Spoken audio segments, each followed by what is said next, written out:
Hello and welcome to our weekly town hall. My name is Brian, Director of Operations here at the Outpatient Centers. Usually I'm joined by Michelle from Kish Housing. Michelle is unable to be here this week, so I thought we would have a special guest. If you don't know him, he's an amazing guy. If you do know him, you know he's an amazing guy. I give you Cody.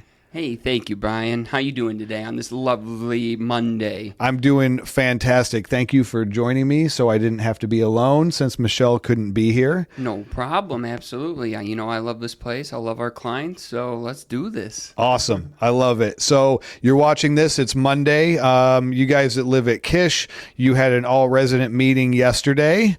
So I hope that all went well and you got some good information. And hopefully we have Michelle back next week. But if not, maybe you'll join me again. I love it. Anytime. All right. So in Michelle's absence, we're going to skip Kish announcements because I don't have any. Yep. Perfect. Right? That makes sense to me. So some announcements for Midwest Centers here on Monroe Street. First and foremost, Cody, did you know that we are now starting tomorrow, because we'll be airing this on Monday, starting tomorrow, Tuesday, April 14th at 6:30 p.m., hosting a weekly AA meeting called Into Action. Did you know that? I did, absolutely. And I'm going to be blessed to be there myself. We're going to have Nolan, one of our facilitators, if you met him, be there. You're going to see some familiar faces, but I know we're just kicking this off, but it's going to be excellent. I encourage everybody to make their way here to the center. You will get a meeting stamp for Kish because it will be an actual meeting, and it's going to be a good time. Yep. Good point. It is an actual AA meeting. This is not a Midwest Centers function. This is a registered AA meeting with Area 55 local office. So staff of Midwest Centers that are there, while we are there, we are just fellow humans in recovery. Yep, absolutely. So we're really, really excited about this. There'll be coffee, maybe some snacks like you would find at any AA meeting. Love it. It's going to be awesome. Awesome. I'd also like to point out that we will have vans for transportation. For those of you that maybe don't have Medicab or your own transportation, spaces will be limited. So get outside at Kish. They'll be leaving probably no later than about 6 o'clock so we can fellowship before the meeting. And really, we just hope to see you all there.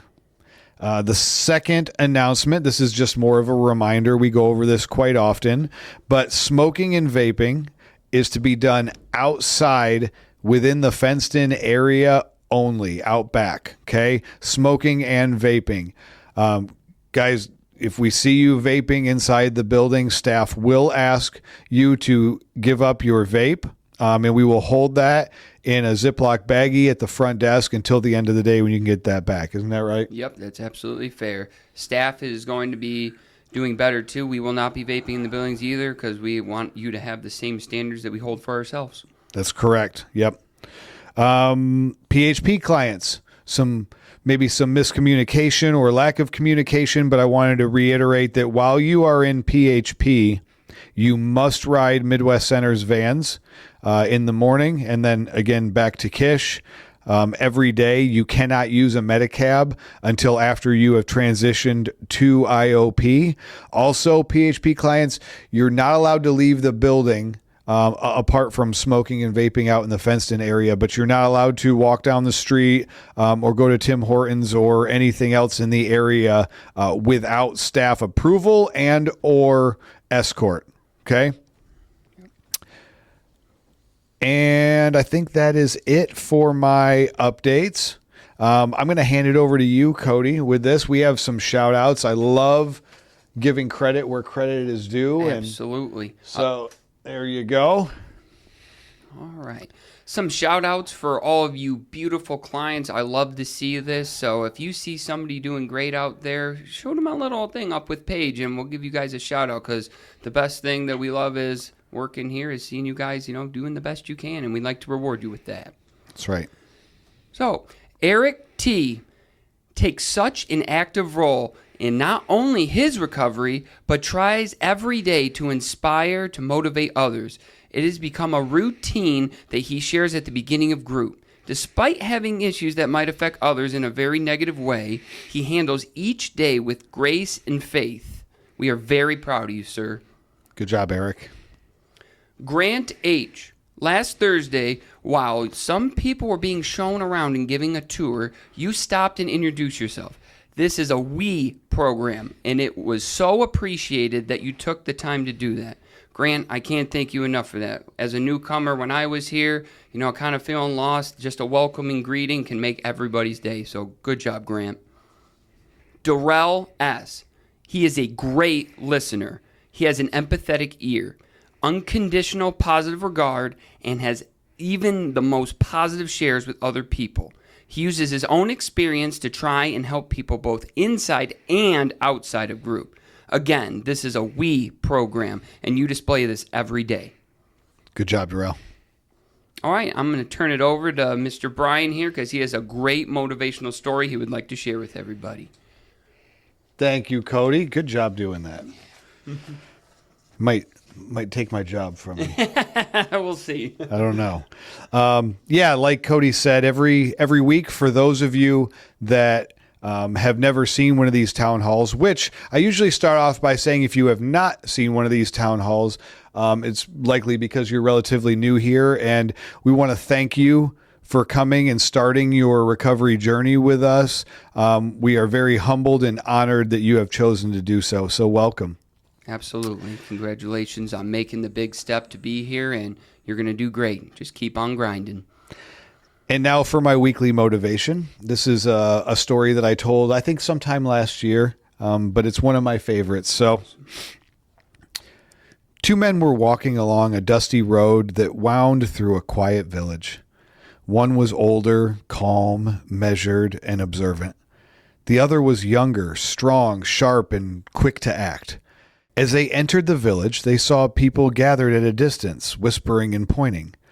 In the middle of the road, coiled tightly and watching everything, was a cobra. Its hood was raised, and its presence enough to bring the entire village to a halt with fear. The younger man stiffened. "We need to kill it," he said immediately. "It's dangerous." But the older man didn't rush. He studied the snake for a moment. Then he found a long branch. Slowly, carefully, he stepped forward, and with steady hands and no fear, he guided the cobra away from the road, away from the people, moving it inch by inch until it slipped back into the tall grass beyond the village. The tension broke, and the villagers returned to their homes. The road opened up again. The two men continued walking on their journey, but the younger man was restless. His jaw was tight and his thoughts louder than his footsteps.